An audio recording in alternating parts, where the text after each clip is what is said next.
अर्जुन की किम पुरुष हाटक तथा उत्तर कुरु पर विजय। वैशंपायन जी कहते हैं, जन्मेजय तदनंतर पराक्रमी वीर पांडव श्रेष्ठ अर्जुन धवलगिरी को लांघकर ध्रुवपुत्र के द्वारा सुरक्षित किम पुरुष देश में गए, जहां किन्नरों का निवास था।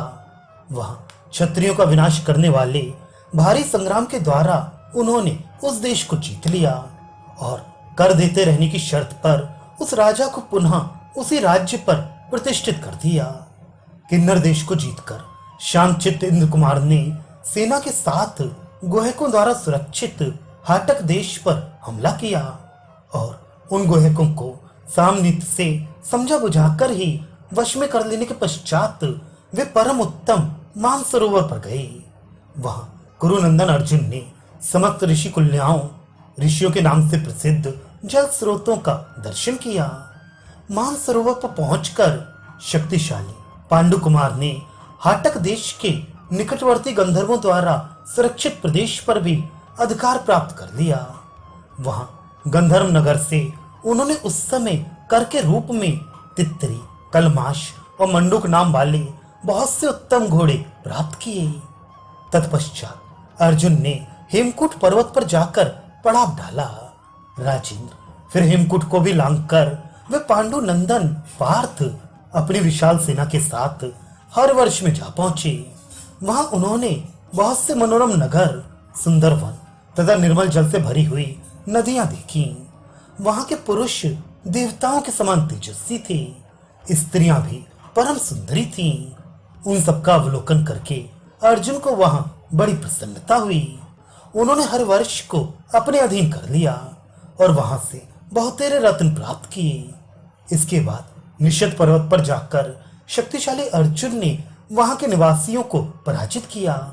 तदनंतर विशाल निषद पर्वत को लांघकर वे दिव्य इलावृत वर्ष में जा पहुंचे, जो जम्बू द्वीप का मध्यवर्ती भूभाग है। वहां अर्जुन ने देवताओं जैसे दिखाई देने वाले देवोपम शक्तिशाली दिव्य पुरुष देखे। वे सबके सब अत्यंत सौभाग्यशाली और अद्भुत थे। उससे पहले अर्जुन ने कभी वैसे दिव्य पुरुष नहीं देखे थे। वहां के भवन अत्यंत उज्जवल और भव्य थे तथा नारियां अप्सराओं के समान प्रतीत होती थीं। अर्जुन ने वहां के रमणीय स्त्री पुरुषों को देखा। इन पर भी वहां के लोगों की दृष्टि पड़ी। तत्पश्चात उस देश के निवासियों को अर्जुन ने युद्ध में जीत लिया। जीतकर उन पर कर लगाया और फिर उन्हीं बड़भागियों को वहां के राज्य पर प्रतिष्ठित कर दिया। फिर वस्त्रों और आभूषणों के साथ दिव्य रत्नों की भेंट लेकर अर्जुन बड़ी प्रसन्नता के साथ वहां से उत्तर दिशा की ओर बढ़ गए। आगे जाकर उन्हें पर्वतों के स्वामी गिरिप्रवर महामेरु का दर्शन हुआ, जो दिव्य तथा स्वर्णमय है। उसमें 4 प्रकार के रंग दिखाई पड़ते हैं। वहां तक पहुंचना किसी के लिए भी अत्यंत कठिन है। उसकी लंबाई 1 लाख योजन है। वह परम उत्तम मेरु पर्वत महान तेज के पुंज सा जगमगाता रहता है और अपने स्वर्ण में कांतिमान शिखरों द्वारा सूर्य की प्रभा को तिरस्कृत करता है। वह स्वर्ण भूषित दिव्य पर्वत देवताओं तथा गंधर्वों से सेवित है। सिद्ध और चारण भी वहां नित्य निवास करते हैं। उस पर्वत पर सदा फल और फूलों की बहुतायत रहती है। उसकी ऊंचाई का कोई माप नहीं है। अधर्म परायण मनुष्य उस पर्वत का स्पर्श नहीं कर सकते। बड़े भयंकर सर्प वहां विचरण करते हैं। दिव्य औषधियां उस पर्वत को प्रकाशित करती रहती हैं। महागिरी मेरु ऊंचाई द्वारा स्वर्गलोक को भी घेर कर खड़ा है। दूसरे मनुष्य मन से भी वहां नहीं पहुंच सकते। कितनी ही नदियां और वृक्ष उस शैल शिखर की शोभा बढ़ाते हैं। भांत भांत के मनोहर पक्षी वहां कलरव करते रहते हैं। ऐसे मनोहर मेरुगिरी को देखकर उस समय अर्जुन को बड़ी प्रसन्नता हुई। मेरु के चारों ओर मंडलाकार इलावृत वर्ष बसा हुआ है। मेरु के दक्षिण पार्श्व में जम्बू नाम का एक वृक्ष है, जो सदा फल और फूलों से भरा रहता है। सिद्ध और चारण उस वृक्ष का सेवन करते हैं। राजन, उक्त जम्बू वृक्ष की शाखा ऊंचाई में स्वर्गलोक तक फैली हुई है। उसी के नाम पर इस द्वीप को जम्बू द्वीप कहते हैं। शत्रुओं को संताप देने वाले सव्यसाची अर्जुन ने उस जम्बू वृक्ष को देखा। जम्बू और मेरुगिरी दोनों ही इस जगत में अनुपम हैं। उन्हें देखकर अर्जुन को बड़ी प्रसन्नता हुई। राजन, वहां सब और दृष्टिपात करते हुए अर्जुन ने सिद्धों और दिव्य चारणों से कई सहस्त्र रत्न, वस्त्र, आभूषण तथा अन्य बहुत सी बहुमूल्य वस्तुएं प्राप्त की। तदनंतर उन सबसे विदा ले बड़े भाई के यज्ञ के उद्देश्य से बहुत से रत्नों का संग्रह करके वे वहां से जाने को उद्यत हुए। पर्वत श्रेष्ठ मेरु को अपने दाहिने करके अर्जुन जम्बू नदी के तट पर गए। वे उस श्रेष्ठ सरता की शोभा देखना चाहते थे। वह मनोरम दिव्य नदी जल के रूप में जम्बू वृक्ष के फलों का स्वादिष्ट रस बहाती थी। सुनहरे पंखों वाले पक्षी उसका सेवन करते थे। वह नदी स्वर्ण में कमलों से भरी हुई थी। उसकी कीचड़ भी स्वर्णमय थी। उसके जल से स्वर्णमय आभा छिटक रही थी। उस मंगलमय नदी की बालिका भी स्वर्ण के चूर्ण सी शोभा पाती थी। कहीं कहीं स्वर्णमय कमलों तथा स्वर्णमय पुष्पों से वे व्याप्त थी। कहीं सुंदर खिले हुए स्वर्णमय कुमुद और उत्पल छाए हुए थे।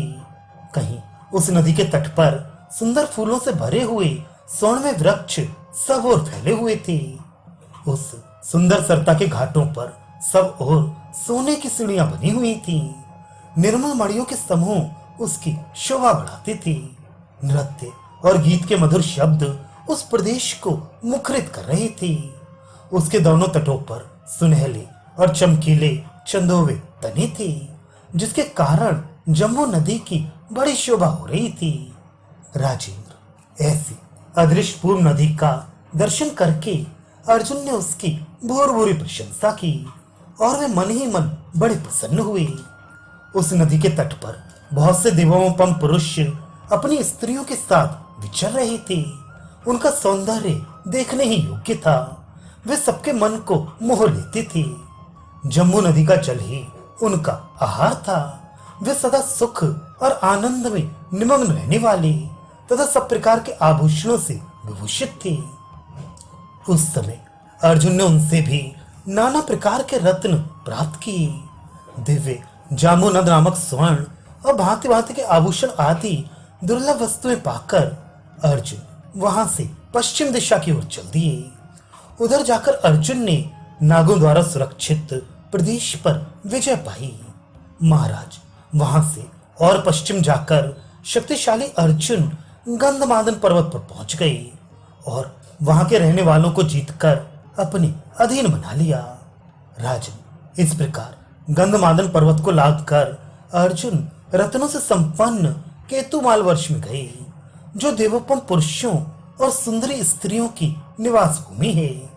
राजन, उस वर्ष को जीतकर अर्जुन ने उसे कर देने वाला बना दिया और वहां से दुर्लभ रत्न लेकर वे पुनः मध्यवर्ती इलावृत वर्ष में लौट आए। तदनंतर शत्रु दमन सव्यसाची अर्जुन ने पूर्व दिशा में प्रस्थान किया। मेरु और मंदराचल के बीच शैलोदा नदी के दोनों तटों पर जो लोग कीचक और वेणु नामक बांसों की रमणीय छाया का आश्रय लेकर रहते थे, उन खश, झप, नद्योत, पृथस, दीर्घवौणिक, पशुष, कुलिंद, तंगड़ तथा परतंगड़ आदि जातियों को हराकर उन सबसे रत्नों की भेंट ले अर्जुन माल्यवान पर्वत पर गए। तत्पश्चात गिरिराज माल्यवान को भी लांघकर उन पांडु कुमार ने भद्राश वर्ष में प्रवेश किया, जो स्वर्ग के समान सुंदर है। उस देश में देवताओं के समान सुंदर और सुखी पुरुष निवास करते थे। अर्जुन ने उन सबको जीतकर अपने अधीन कर लिया और उन पर कर लगा दिया। इस प्रकार इधर उधर से असंख्य रत्नों का संग्रह करके शक्तिशाली अर्जुन ने नीलगिरी की यात्रा की और वहां के निवासियों को पराजित किया। तदनंतर विशाल नीलगिरी को भी लांघकर सुंदर नर नारियों से भरे हुए रम्यक वर्ष में उन्होंने प्रवेश किया। उस देश को भी जीतकर अर्जुन ने वहां के निवासियों पर कर लगा दिया। तत्पश्चात गुहैकों द्वारा सुरक्षित प्रदेश को जीतकर अपने अधिकार में कर लिया। राजेंद्र वहां उन्हें सोने के मृग और पक्षी उपलब्ध हुए जो देखने में बड़े ही रमणीय और मनोरम थे। उन्होंने यज्ञ वैभव की समृद्धि के लिए उन मृगों और पक्षियों को ग्रहण कर लिया। तदनंतर महाबली पांडुनंदन अन्य बहुत से रत्न लेकर गंधर्वों द्वारा सुरक्षित प्रदेश में गए और गंधर्व गणों सहित उस देश पर अधिकार जमा लिया। राजन वहां भी अर्जुन को बहुत से दिव्य रत्न प्राप्त हुए। तदनंतर उन्होंने श्वेत पर्वत पर जाकर वहां के निवासियों को जीता। फिर उस पर्वत को लांघकर पांडु कुमार अर्जुन ने हिरण्यवर्ष में प्रवेश किया। महाराज वहां पहुंचकर वे उस देश के रमणीय प्रदेशों में विचरने लगे। बड़े बड़े महलों की पंक्तियों में भ्रमण करते हुए श्वेताक्ष अर्जुन नक्षत्रों के बीच चंद्रमा के समान सुशोभित होते थे। राजेंद्र जब अर्जुन उत्तम बल और शोभा से संपन्न हो हिरण्यवर्ष की विशाल सड़कों पर चलते थे, उस समय प्रासाद शिखरों पर खड़ी हुई वहां की सुंदरी स्त्रियां उनका दर्शन करती थीं। कुंती नंदन अर्जुन अपने यश को बढ़ाने वाले थे। उन्होंने आभूषण धारण कर रखे थे। वे शूरवीर, रथ युक्त, सेवकों से संपन्न और शक्तिशाली थे। उनके अंगों में कवच और मस्तक पर सुंदर किरीट शोभा दे रहा था। वे कमर कसकर युद्ध के लिए तैयार थे और सब प्रकार की आवश्यक सामग्री उनके साथ थी। वे सुकुमार, अत्यंत धैर्यवान, तेज के पुंज, परम उत्तम, इंद्रतुल्य पराक्रमी, शत्रुहंता तथा शत्रुओं के गजराजों की गति को रोक देने वाले थे।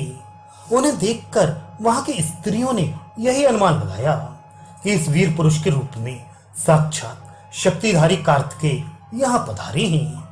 वे आपस में इस प्रकार बातें करने लगी। सखियों, ये जो पुरुष सिंह दिखाई दे रहे हैं, संग्राम में इनका पराक्रम अद्भुत है। इनके बाहुबल का आक्रमण होने पर शत्रुओं के समुदाय अपना अस्तित्व खो बैठते हैं। इस प्रकार की बातें करती हुई स्त्रियां बड़े प्रेम से अर्जुन की ओर देखकर उनके गुण गाती और उनके मस्तक पर फूलों की वर्षा करती थीं। वहां के सभी निवासी बड़ी प्रसन्नता के साथ कौतूहलवश उन्हें देखते और उनके निकट रत्नों तथा आभूषणों की वर्षा करती थी। उन सबको जीतकर तथा उनके ऊपर कर लगाकर वहां से मणि, स्वर्ण, मूंगे, रत्न तथा आभूषण ले अर्जुन श्रृंगमान पर्वत पर चले गए। वहां से आगे बढ़कर पाक शासन पुत्र पांडव अर्जुन ने उत्तर कुरुवर्ष में पहुंचकर उस देश को जीतने का विचार किया। इतने ही में महापराक्रमी अर्जुन के पास बहुत से विशालकाय महाबली द्वारपाल पहुंचे और प्रसन्नता पूर्वक बोले, पार्थ, इस नगर को तुम किसी तरह जीत नहीं सकती। कल्याण स्वरूप अर्जुन यहाँ से लौट जाओ। अच्छा, तुम यहाँ तक आ गए, यही बहुत हुआ। जो मनुष्य इस नगर में प्रवेश करता है, निश्चय ही उसकी मृत्यु हो जाती है। वीर, हम तुमसे बहुत प्रसन्न हैं। यहाँ तक आ पहुँचना ही तुम्हारी बड़ी विजय है। अर्जुन, यहाँ कोई जीतने योग्य वस्तु नहीं दिखाई देती। यह उत्तर कुरु देश है, यहाँ युद्ध नहीं होता है। कुंती कुमार, इसके भीतर प्रवेश करके भी तुम यहाँ कुछ देख नहीं सकोगे, क्योंकि मानव शरीर से यहाँ की कोई वस्तु देखी नहीं जा सकती। भरत कुलभूषण, पुरुष सिंह, यदि यहाँ तुम युद्ध के सिवा और कोई काम करना चाहते हो तो बताओ। तुम्हारे कहने से हम स्वयं उस कार्य को पूर्ण कर देंगे। राजन, तब अर्जुन ने उनसे हंसते हुए कहा, मैं अपने भाई बुद्धिमान धर्मराज युधिष्ठिर को समस्त भूमंडल का एकमात्र चक्रवर्ती सम्राट बनाना चाहता हूँ। आप लोगों का देश यदि मनुष्यों के विपरीत पड़ता है तो मैं इसमें प्रवेश नहीं करूंगा। महाराज युधिष्ठिर के लिए कर के रूप में कुछ धन दीजिए। तब उन द्वारपालों ने अर्जुन को कर के रूप में बहुत से दिव्य वस्त्र, दिव्य आभूषण तथा दिव्य रेशमी वस्त्र एवं मृगचर्म दिए। इस प्रकार पुरुष सिंह अर्जुन ने क्षत्रिय राजाओं तथा लुटेरों के साथ बहुत सी लड़ाइयां लड़ी और उत्तर दिशा पर विजय प्राप्त की। राजाओं को जीतकर उनसे कर लेते और उन्हें फिर अपने राज्य पर ही स्थापित कर देते थे। राजन वे वीर अर्जुन सबसे धन और भांति भांति के रत्न लेकर तथा भेंट में मिले हुए वायु के समान वेग वाले तितरी, कलमाश, सुग्गा पंखी एवं मोर सदृश सभी घोड़ों को साथ लिए और विशाल चतुरांगड़ी सेना से घिरे हुए फिर अपने उत्तम नगर इंद्रप्रस्थ में लौट आए। पार्थ ने घोड़ों सहित वह सारा धन धर्मराज को सौंप दिया और उनसे आज्ञा लेकर वे महल में चले गए।